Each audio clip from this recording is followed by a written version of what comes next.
എമ്മിന്റെ നേരത്തെ കോൺഗ്രസിന്റെ തന്നെ ഭാഗമായിരുന്ന സാബു ജേക്കബ് പിന്നീട് കേരള കോൺഗ്രസിന്റെ ഭാഗമാവുകയായിരുന്നു. പിറവം നഗരസഭയുടെ അധ്യക്ഷനായിരുന്നത് കോൺഗ്രസ് ടിക്കറ്റിലായിരുന്നു.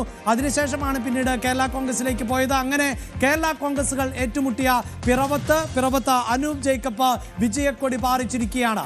കുണ്ടറയിൽ PC വിശ്വനാഥ് തന്നെയാണ് മുന്നിട്ട് നിൽക്കുകയും ചെയ്യുന്നത്. അങ്ങനെ യുവാക്കളുടെ ഒരു വലിയ നിര വിജയിച്ചു കയറുന്നു എന്നതാണ് തിരുവനന്തപുരത്ത്. പക്ഷേ ഇപ്പോൾ CP ജോൺ തന്നെ മുന്നിലേക്ക് എത്തിയിട്ടുണ്ട്. കരമന ജയൻ 2ാം സ്ഥാനത്തേക്ക് പോയിരിക്കുന്നു.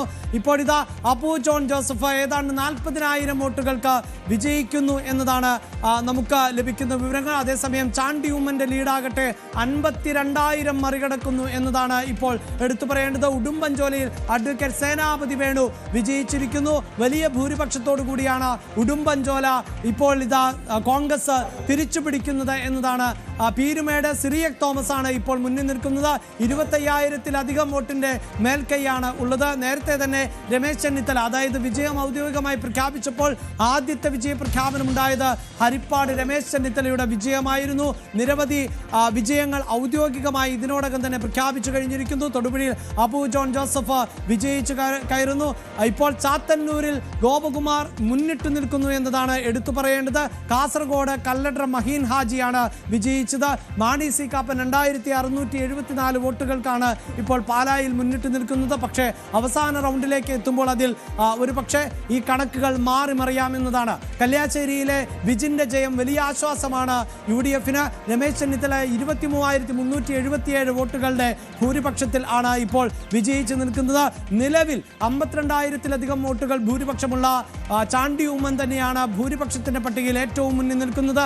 ഒപ്പം മഞ്ചേശ്വരത്ത് വലിയ തോതിൽ വോട്ട് നേടാൻ AKM അഷ്റഫിന് സാധിച്ചു എന്നതാണ്. കഴിഞ്ഞ 2 നിയമസഭാ തെരഞ്ഞെടുപ്പുകളിലും BJP ഇഞ്ചോടിഞ്ച് പോരാട്ടം നയിച്ചതാണ് എങ്കിൽ ഇത്തവണ BJPക്ക് കനത്ത പോരാട്ടം നടത്താൻ സാധിച്ചില്ല എന്ന് വേണം മനസ്സിലാക്കാൻ. അങ്ങനെ ഫലങ്ങൾ ഔദ്യോഗികമായി പ്രഖ്യാപിച്ചുകൊണ്ടേയിരിക്കുകയാണ്. ടീം UDF-ന്റെ ജയം എന്നതാണ് UDF നേതാക്കൾ പറയുന്നത്. കോൺഗ്രസിന്റെ നേതാക്കൾ മാധ്യമങ്ങളെ കണ്ടപ്പോൾ, ലീഗ് നേതാക്കൾ മാധ്യമങ്ങളെ കണ്ടപ്പോഴും ഒക്കെ ഇത് ടീം UDF-ന്റെ ജയം എന്ന് പറഞ്ഞു. ഇപ്പോൾ ലീഗ് ഏറ്റവും വലിയ സ്ട്രൈക്ക് റേറ്റുമായി ഒന്നാമത് നിൽക്കുകയാണ്. കോൺഗ്രസ് അവരുടെ പ്രധാനപ്പെട്ട നേതാക്കളൊക്കെയും ജയിക്കുന്ന സാഹചര്യം ഉണ്ടായിട്ടുണ്ട്. ഇപ്പോൾ RSP നമുക്കറിയാം, കഴിഞ്ഞ പ്രാതിനിധ്യം പോലും ഇല്ലാതിരുന്ന RSP 3 പ്രധാനപ്പെട്ട സീറ്റുകളിൽ ജയിച്ചിരിക്കുന്നു. ചവറയിലും കുന്നത്തൂരും ഇരവിപുരത്തും വിജയം ഉറപ്പിച്ചിരിക്കുന്നു RSP എന്ന നിലയിൽ വരുന്നു. അപ്പോൾ പ്രധാനപ്പെട്ട ഘടകകക്ഷികളും അവരുടെ റോൾ വളരെ ഭംഗിയായി നിർവഹിച്ചിരിക്കുന്നു ഈ തെരഞ്ഞെടുപ്പ് വിജയത്തിൽ എന്നതാണ്.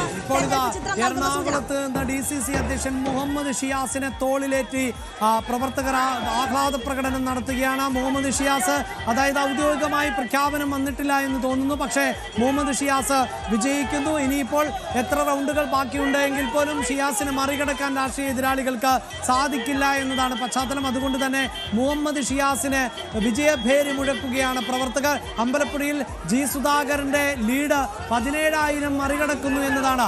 എച്ച് സലാം 17,000-ലധികം വോട്ടുകൾക്ക് ഇപ്പോൾ പിന്നിൽ നിൽക്കുന്നു. 11,376 വോട്ടിലേക്ക് എത്തിയിരിക്കുന്നു. ഇടയ്ക്കൊന്ന് പിന്നിൽ പോയെങ്കിലും VD സതീശൻ ലീഡ് ഉയർത്തുന്നു. 11,376 VD സതീശന്റെ ലീഡ് ഉയർത്തിയിരിക്കുന്നു. ഒറ്റപ്പാലത്ത് പ്രേംകുമാർ വിജയം ഉറപ്പിച്ചിരിക്കുന്നു, വിജയം പ്രഖ്യാപിച്ചിരിക്കുന്നു. ഒറ്റപ്പാലത്ത് പ്രേംകുമാറിന്റെ വിജയം പ്രഖ്യാപിച്ചിരിക്കുന്നു. 14-ൽ 14 റൗണ്ടും എണ്ണി തീർന്നപ്പോൾ പ്രേംകുമാർ വിജയിച്ചിരിക്കുന്നു. ഈ രാഷ്ട്രീയം സാധ്യതകളുടെ കലയാണ്. നമ്മളെപ്പോഴും പറയാറുണ്ട്, 10 വർഷത്തെ കാത്തിരിപ്പിനൊടുവിലാണ് കോൺഗ്രസിനും UDF-ലെ എല്ലാ കക്ഷികൾക്കും ഈ വിജയമുള്ളത്. ഒന്ന്, ഈ കാത്തിരിക്കുന്ന കാലഘട്ടത്തിൽ നടത്തേണ്ടി വരുന്ന പിടിച്ചുനിൽപ്പ്, ചെറുത്തുനിൽപ്പ് അതൊട്ടും ചെറുതല്ലായിരുന്നല്ലോ. കാരണം ആദ്യ തെരഞ്ഞെടുപ്പിൽ പരാജയപ്പെടുന്നു, 2ാം തെരഞ്ഞെടുപ്പിൽ അതിനേക്കാൾ വലിയ പരാജയമുണ്ടാകുന്നു. ഈ കാലഘട്ടത്തിൽ പിടിച്ചു നിൽക്കുക എന്നൊരു വലിയ വെല്ലുവിളി. അവിടെയാണ് ഈ RSP പോലുള്ള രാഷ്ട്രീയ കക്ഷിയുടെ പ്രസക്തി ഇപ്പോൾ വലുതാവുന്നത്. കാരണം കേരള രാഷ്ട്രീയത്തിൽ നിന്ന് തുടച്ചു മാറ്റപ്പെടും. MP സ്ഥാനം, പ്രേമചന്ദ്രൻ MP സ്ഥാനം ഒഴിച്ചാൽ തദ്ദേശ തെരഞ്ഞെടുപ്പിൽ കടുത്ത തിരിച്ചടികളും പ്രശ്നങ്ങളും ഉണ്ടാകുന്നു. സംഘടനാ തലത്തിൽ വലിയ കൊഴിഞ്ഞുപോക്കുകൾ ഉണ്ടാകുന്നു, വലിയ തിരിച്ചടികൾ. അങ്ങനെ 2 തെരഞ്ഞെടുപ്പിൽ കേരള നിയമസഭയിൽ ഒരു പ്രാതിനിധ്യമില്ലാത്ത അവസ്ഥയിൽ നേരത്തെ UDF നേതാക്കൾ എല്ലാവരും ഒരുമിച്ച് ഇരുന്ന് മാധ്യമങ്ങളെ കണ്ടിരുന്നു. ഇപ്പോൾ രമേശ് ചെന്നിത്തല ഒറ്റയ്ക്ക് മാധ്യമങ്ങളെ കാണും.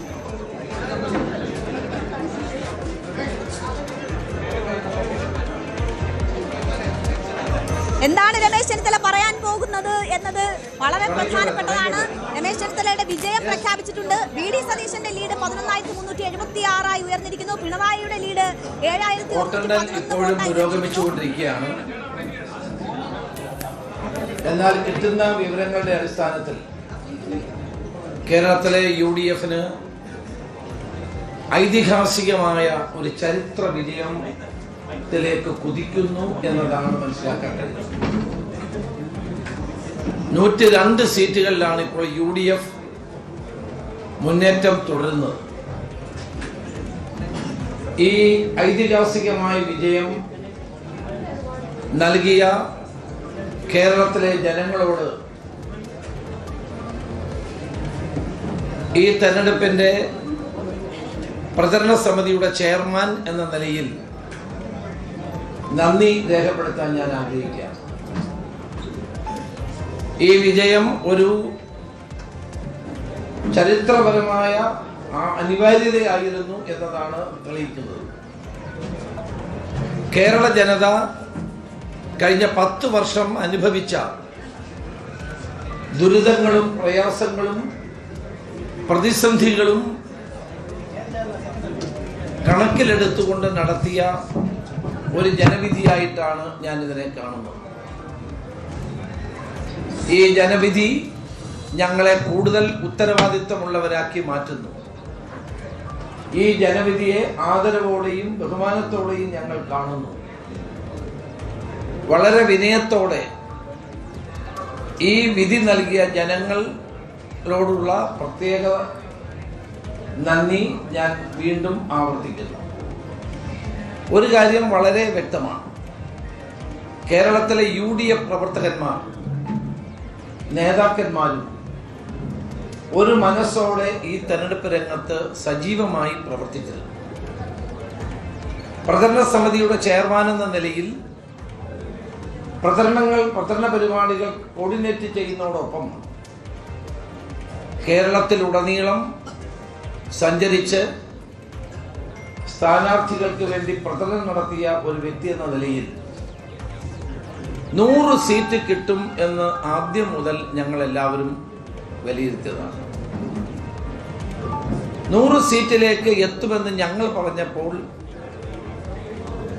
പലരും അത് അംഗീകരിക്കാൻ തയ്യാറായിരുന്നില്ല. ഞങ്ങളുടെ അവകാശവാദത്തെ സ്ഥാനമൊഴിയുന്ന മുഖ്യമന്ത്രി പറഞ്ഞത് ഞങ്ങൾക്ക് LDFന് അതുക്കും മേലെ കിട്ടുമെന്നാണ്. ഇപ്പോഴെന്തുണ്ടായി എന്നത് കേരളത്തിലെ ജനങ്ങൾക്ക് ബോധ്യപ്പെട്ട കാര്യമാണ്. അപ്പൊ 10 വർഷക്കാലത്തെ ഇടതുമുന്നണിയുടെ ദുർഭരണം, ഓരോ തെരഞ്ഞെടുപ്പിലും ഉണ്ടായ പരാജയം, അതൊന്നും ഗവൺമെന്റിന്റെ വിധിയെഴുത്തല്ല എന്നാണ് മുഖ്യമന്ത്രി പറഞ്ഞത്, പാർട്ടി സെക്രട്ടറി പറഞ്ഞത്. പാർലമെന്റ് തെരഞ്ഞെടുപ്പിൽ 20-ൽ 18 സീറ്റ് ഞങ്ങൾക്ക് കിട്ടിയപ്പോൾ അവർ പറഞ്ഞു ഇത് കേരള ഗവൺമെന്റിനെതിരായ വിധിയെഴുത്തല്ല എന്ന് പറഞ്ഞു. പഞ്ചായത്ത് തെരഞ്ഞെടുപ്പിൽ ഞാൻ KPCC പ്രസിഡന്റ് ആയിരുന്ന കാലത്ത് 2011-ൽ കിട്ടിയ വിജയത്തിനേക്കാൾ വലിയ വിജയം ഇപ്പോൾ കിട്ടിയപ്പോൾ അതും സർക്കാരിനെതിരായ വിധിയെഴുത്തല്ല എന്ന് മുഖ്യമന്ത്രിയും പാർട്ടി സെക്രട്ടറിയും പറഞ്ഞു. ഇപ്പോഴത്തെ വിജയം ഉണ്ടാകുമ്പോഴും ഇനി അത് തന്നെയായിരിക്കും ഇവർ പറയാൻ പോകുന്നത്. ഒരു പാർട്ടി എന്ന നിലയിൽ CPM ഗുരുതരമായ ജീർണത നേരിടുന്നു എന്ന് ഈ തെരഞ്ഞെടുപ്പ് തെളിയിക്കുകയാണ്. ഈ തെരഞ്ഞെടുപ്പിൽ UDF പ്രവർത്തകന്മാർ മാത്രമല്ല, വിശ്വാസികൾ മാത്രമല്ല, UDFനെ പിന്തുണയ്ക്കുന്നവർ മാത്രമല്ല, നല്ല കമ്മ്യൂണിസ്റ്റുകാരായ ആളുകളും ധാരാളം UDFന് വോട്ട് ചെയ്തിട്ടുണ്ട്. ഒരു കാലത്തും ഉണ്ടാകാത്ത നിലയിലായിരുന്നു തെരഞ്ഞെടുപ്പ് പ്രഖ്യാപിച്ച ശേഷം CPM നേതാക്കന്മാർ UDFിലേക്ക് വരാനുള്ള താല്പര്യം കാണിച്ചത്. ഐഷ പോറ്റിയിലാണ് ആദ്യം തുടങ്ങിയത്. ഐഷ പോറ്റിയെ പോലെ സമ്മതയായ ഒരു രാഷ്ട്രീയ നേതാവ് അവര് CPMൽ നിന്ന് രാജിവെച്ച് UDFിൽ കോൺഗ്രസിൽ ചേരുകയുണ്ടായി. അത് കഴിഞ്ഞപ്പോഴാണ് G സുധാകരൻ, ആലപ്പുഴ ജില്ലയിലെ കമ്മ്യൂണിസ്റ്റ് പ്രസ്ഥാനത്തെ വളർത്തിയെടുത്ത ത്യാഗധനനായ, അഴിമതി രഹിതനായ G സുധാകരൻ സ്വതന്ത്രനായി മത്സരിക്കാൻ തീരുമാനിച്ചു. ഞങ്ങൾ അദ്ദേഹത്തെ പിന്തുണച്ചു. പയ്യന്നൂരിലുണ്ടായ സംഭവം, രക്തസാക്ഷി ഫണ്ട് വെട്ടിച്ച പാർട്ടി നേതൃത്വത്തിനും അവിടുത്തെ MLA-ക്കുമെതിരെ സംസാരിച്ച കുഞ്ഞികൃഷ്ണനെ ഒരു നോട്ടീസ് പോലും കൊടുക്കാതെ പാർട്ടിയിൽ പുറത്താക്കി. ഇന്നിപ്പോൾ വിജയത്തിന്റെ പാതയിലാണ് അദ്ദേഹം. തളിപ്പറമ്പിൽ കേരളത്തിലെ കമ്മ്യൂണിസ്റ്റ് പാർട്ടിയുടെ ചരിത്രത്തിൽ ഒരു സെക്രട്ടറിയും ചെയ്യാത്ത കാര്യമാണ് സ്വന്തം ഭാര്യ. കൂടുതൽ വാർത്തകൾക്ക് news 18 Keralam YouTube channel subscribe ചെയ്യുക.